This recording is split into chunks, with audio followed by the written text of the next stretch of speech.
Okay, so yeah, here's the thing. Hair washing. It's like you think you already know everything about it, right? You may know everything about it, but I feel like you don't. I just feel like there's a lot more you could know about it. I know what you're thinking. Since when is hair washing interesting? I mean, it's the last thing I really think about. It's like I do it and I get out of the shower and I think like, oh my God, that's it. That was so easy. I washed my hair and I'm never gonna think about it again. But no, I'm here to tell you, you should think about it more. So I'm gonna take the opportunity today to just go over some things with you, enlighten you, expand your horizons when it comes to washing your hair. Let's just dive right into it. Let's do it.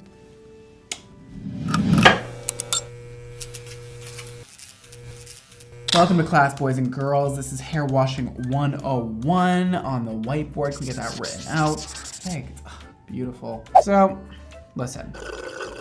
This video concept came up to me when I was telling people how to use my shampoo and conditioner, Project X. I used it on my Instagram story. I showed you guys what you should be doing, how you should be washing your hair, and a lot of people had a lot of questions about this. Listen, I've had all the questions ever when doing clients' hair. That's the one thing you don't really talk about because you think everybody already knows about it, but it's actually not true. So let's get into it. Water temperature. What do you think is the best option to wash your hair with? Cold, hot, extremely hot, lukewarm? Take your pick. What do you think is the best? I'm gonna give you the answer right now, okay? Warm is the correct answer. Congratulations if you got that right. Warm, you should be washing your hair with warm water, okay? A lot of people wanna know, hey, should I be washing my hair with cold water? I heard it makes your hair shinier. I heard it makes your hair healthier. I'm gonna come out and say it. I think washing your hair with cold water is such bull.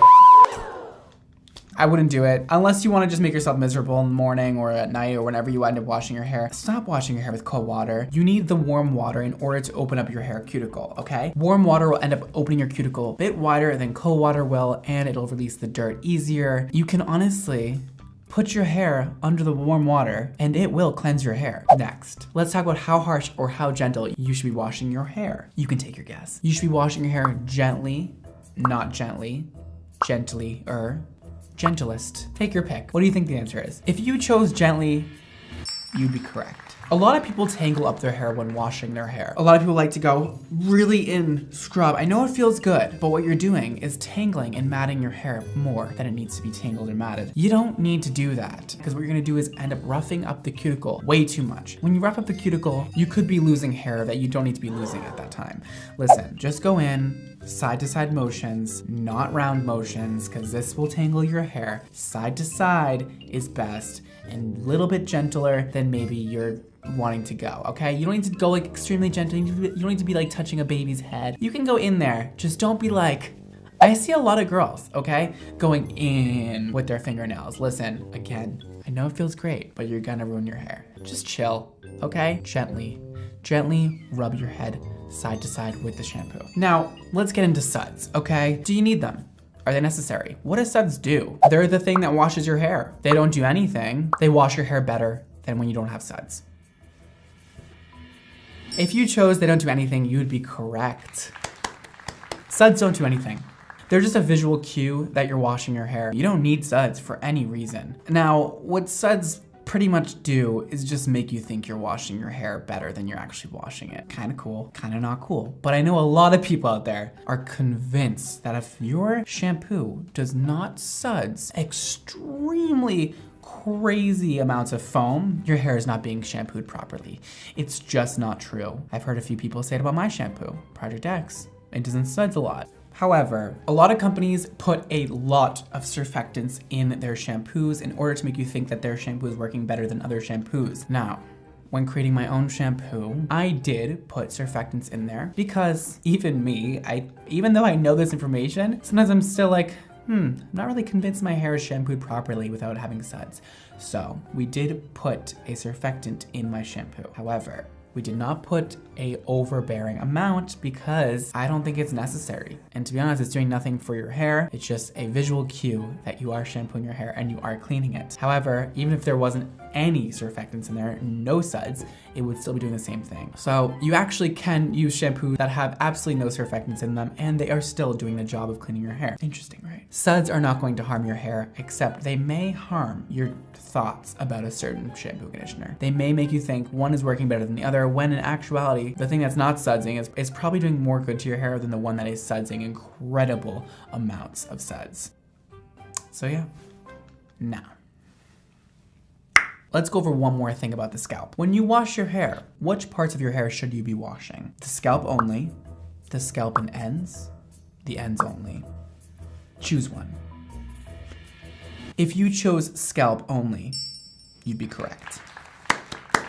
Your ends, yes, they get oily, but the oil comes from your scalp. The scalp is the part that produces the oil. Your ends do not produce oil. That might be surprising to some of you. That might be kind of not at all surprising to a lot of you, and I can understand that. But here's the thing. When you shampoo your scalp with a nice amount of shampoo that we'll go over in a second, you shampoo, you rub back and forth like we talked about, gently. Now, after you do that, you don't then work down the ends of your hair. Please don't take the ends of your hair and go like this. Please, you're going to ruin your cuticle. It's not gonna be good for you. It's a bad idea. Please don't do that. Once you go under the warm water and you rinse your scalp free of shampoo, your ends will then be shampooed by the residue from the scalp. So everything comes from your scalp down, releasing the trapped dirt within your ends. There's no need to rub your ends. There's no need to get onto your ends with shampoo. Your scalp will be fine. And also, all you're gonna do is dry your ends and detangle them a lot more than necessary. There's no point of shampooing your ends. Your ends will get clean by just shampooing your scalp. Now, if you're wondering how much shampoo you should be using, well, that's a great question. We're about to go over that right now. Basically, most people can use the same amount of shampoo. We all have pretty much the same head space, unless you have just an abnormally big head or an abnormally small head. I don't know, I'm not judging you.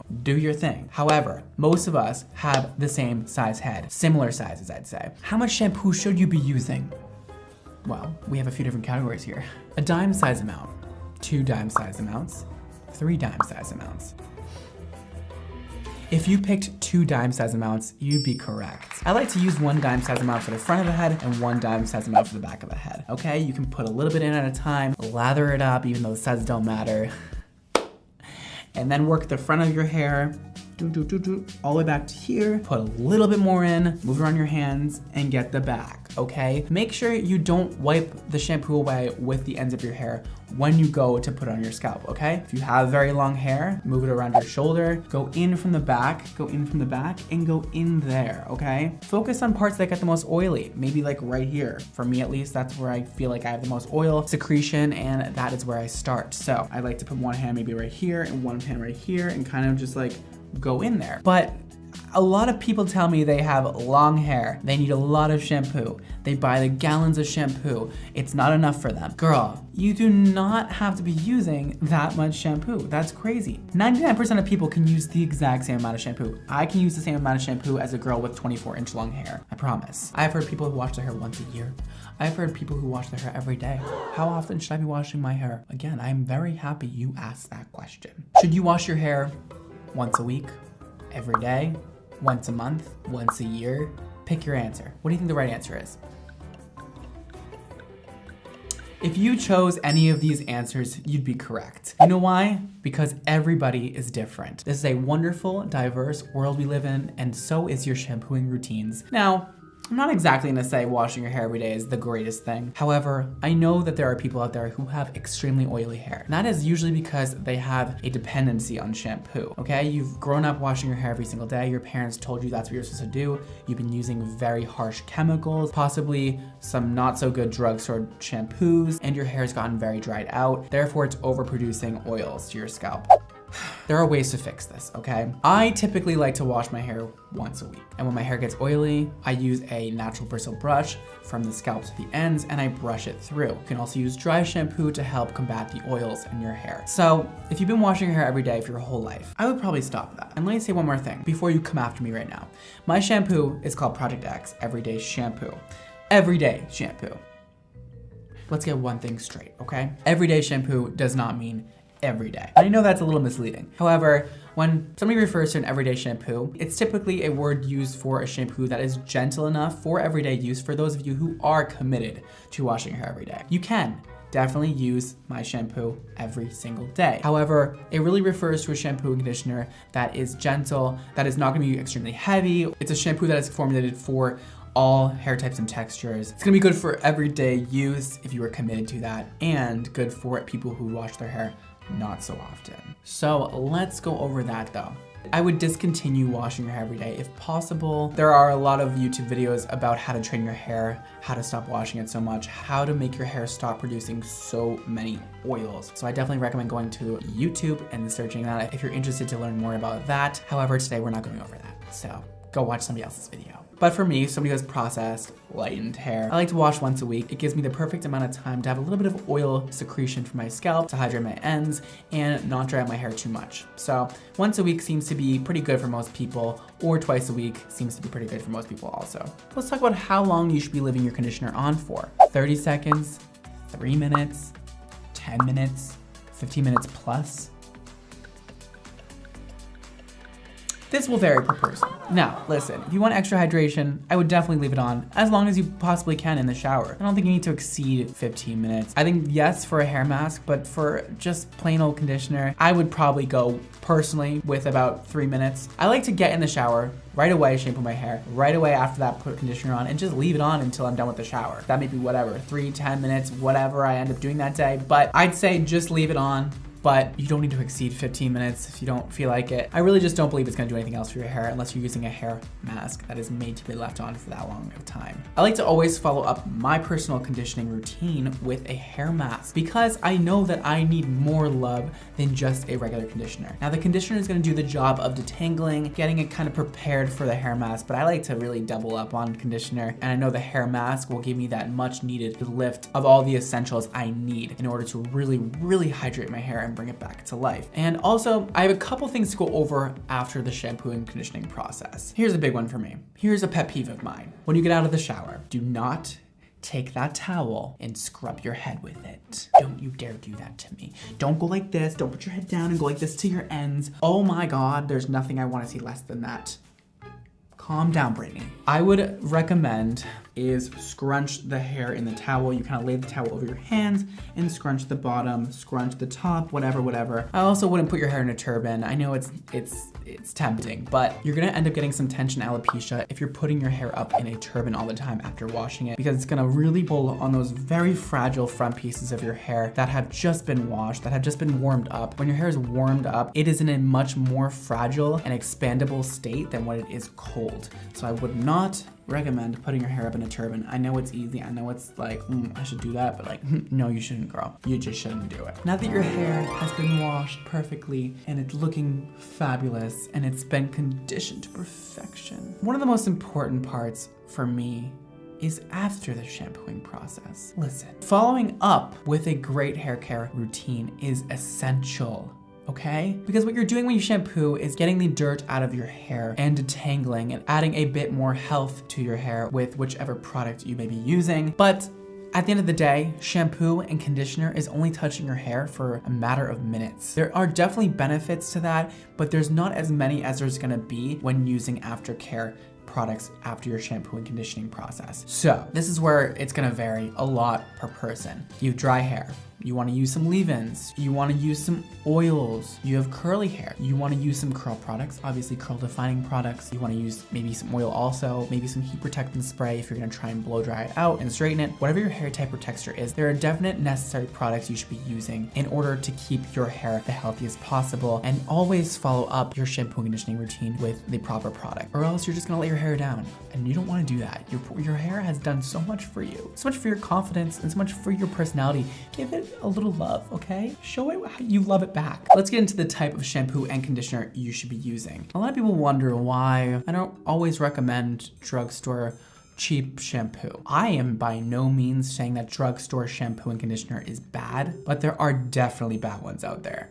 Listen, if the shampoo has been marked down significantly, if you are paying a very low price for your shampoo, there's a very high chance there is not high quality ingredients in that shampoo and conditioner. Guys, my father always told me, you don't get nothing for nothing. And I have brought that with me through everything in my life. The more you pay, to a point, gets you more benefits. Listen, don't go out there and spend $10 on a shampoo. You're just gonna get probably a soap bar in a liquid form, which is not gonna be good for your hair. It's gonna strip you of all your natural essential oils. It's gonna leave your hair so damaged without replacing the essentials that your hair needs to grow healthy.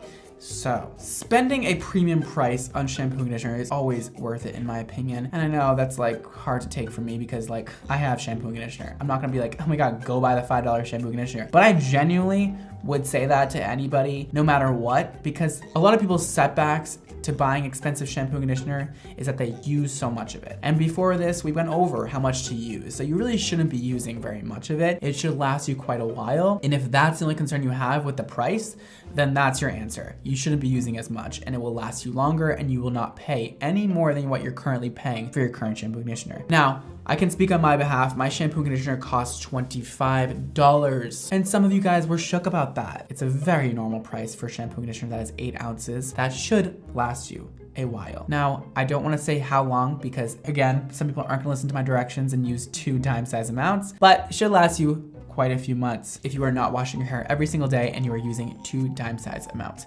So that is that. I just want to say there are reasons for shampoo being so cheap in drugstores. Some of them. There are reasons like they use literally whatever ingredients they can find, whatever the cheapest ingredients there are at that time, and put into a large quantity of shampoos and conditioners and sell it for a low price because they are making these shampoos and conditioners for a very low price. Okay, brands are always marking up their prices to their consumers, and that's because that's how they make money. And typically retailers, people selling goods are marking up their product by 50%. And that is because it covers all kinds of costs, okay? Not only do retailers have the cost of making the shampoo and conditioner, they have employees to support, they have employees to pay, they have manufacturers to pay, they have all sorts of payments that need to go through. So you're not usually looking at companies that have less of a 50% profit margin. So when a shampoo costs $6, $10, you have to think, how much do they make that shampoo for? That is very cheap to make. And there are reasons for that because the ingredients are extremely cheap. Just think about that one. Hopefully that makes sense. That is why I believe you should always be spending more on shampoo and conditioner. You don't need to necessarily be rich to spend $25 on shampoo and conditioner. You may just need to spend your money more wisely and think about all the things you spent a lot of money on and does not last you half that time or a quarter of that time. Well, now that I'm all talked out for the day, I hope you enjoyed that little presentation I have for you. I don't know why I love talking about that topic so much. It's like kind of fun for me. If you have any more questions, leave them below. I will try to get back to some of you guys in the comment section. So leave your comments if you'd like. Anything I didn't touch on that you're still wondering. And of course, I gotta self-promote. If you guys would like to check out my new shampoo and conditioner called Project X, it'll be linked below at xmondohair.com. And you guys can read up about it, see the ingredient list, see whatever else information you need to know. I hope you found that informative. Maybe learn some new things about something that's very common and you think you may have known everything about.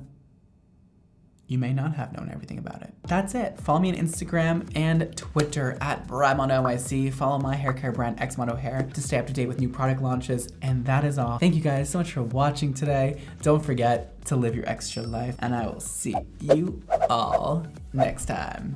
Peace.